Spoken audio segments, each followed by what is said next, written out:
Hello বন্ধুরা, সকলকে স্বাগত জানাই আমাদের গল্পের চ্যানেলে।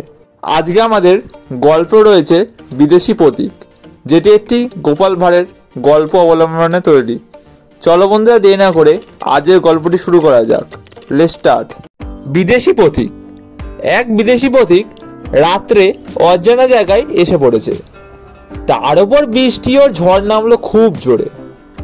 এই ঘন অন্ধকারে মাঝে মাঝে বিদ্যুৎ চমকাচ্ছে। এ সময় কোথাও আশ্রয় না নিলেই নয়। সে পথের ধারে এক বাড়ির দরজায় বারবার আঘাত করতে লাগলো। এ গৃহস্বামীটি হচ্ছেন গোপাল। তিনি অর্থাৎ গোপাল ওপর থেকে জানালা খুলে জিজ্ঞাসা করলেন, কে হে বাপু তুমি? এত রাতে করনাড়ি করছো কেন? পথিক, আগে আমি বহু দূর থেকে আসিয়াছি। বিদেশি পথিক। গোপাল, এখানে আপনার কি চাই? পথিক, রাত্রিটা এখানে থাকতে চাই মহাশয়। গোপাল, তা থাকতে পারো এখানে, তার জন্য আমাকে ডাকবার কোনো দরকার ছিল না তো। ওটা সরকারি রাস্তা, যে কেউ ওখানে থাকতে পারে। বাড়ির বাইরের ওই আশ্রয়টুকুর জন্য প্রার্থনা করার প্রয়োজনই বাকি।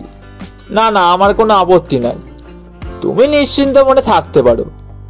কিন্তু পরে সেই প্রতীককে আদর করে ঘরে ডেকে নিয়ে খেতে ও আশ্রয় দিয়ে এবং শুকনো কাপড় চোপড় দিয়ে তার সেদিন বহু উপকার করেছিল। বন্ধুরা, এই গল্পটি থেকে আমরা জানতে পারি গোপালের বুদ্ধির পাশাপাশি মনটাও বেশ বড় ছিল। আর এখান থেকে আমরা শিক্ষা পাই এটাই যে কোনো মানুষ যদি কখনো বিপদে পড়ে, তাকে দূরে না ছেড়ে দিয়ে নিজের কাছে বা নিজের গৃহে আশ্রয় দেওয়াই উচিত, তাই নয় কি? আপনাদের কি মনে হয় সেটা অবশ্যই কমেন্ট করে জানাবেন। দেখা হচ্ছে পরবর্তী ভিডিওতে।